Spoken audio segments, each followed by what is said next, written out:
2 years ago, the Morrison government set up something called the University Foreign Interference Task Force. Now, put simply, it's a group to stop the Chinese dictatorship, especially from getting its tentacles into our universities. Because what China has done there already is appalling. It's hacked into university systems and stolen information. It's secretly signed up Australian academics and got research from some that's of use to its military. It's spied on and threatened Chinese students on our campuses who protested for democracy, and it's encouraged violent pro-communist protests against them. And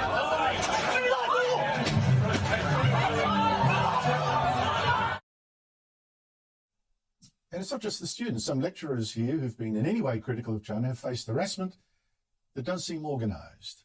And all that and more is what this University Foreign Interference Task Force is supposed to be tackling. Now, today we read, for instance, it wants students trained to spot foreign interference threats on campus and report them.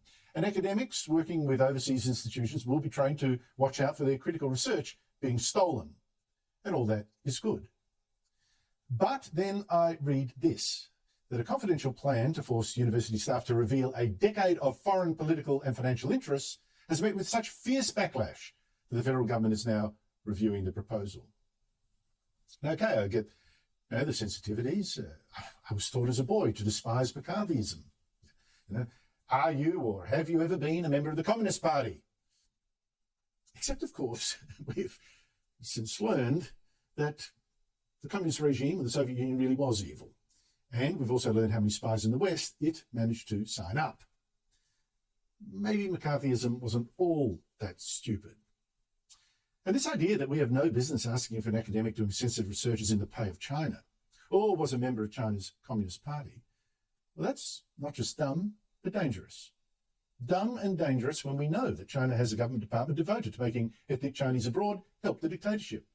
When we know it doesn't mind using blackmail, threats even to relatives back home, to get cooperation. It's done that with students here.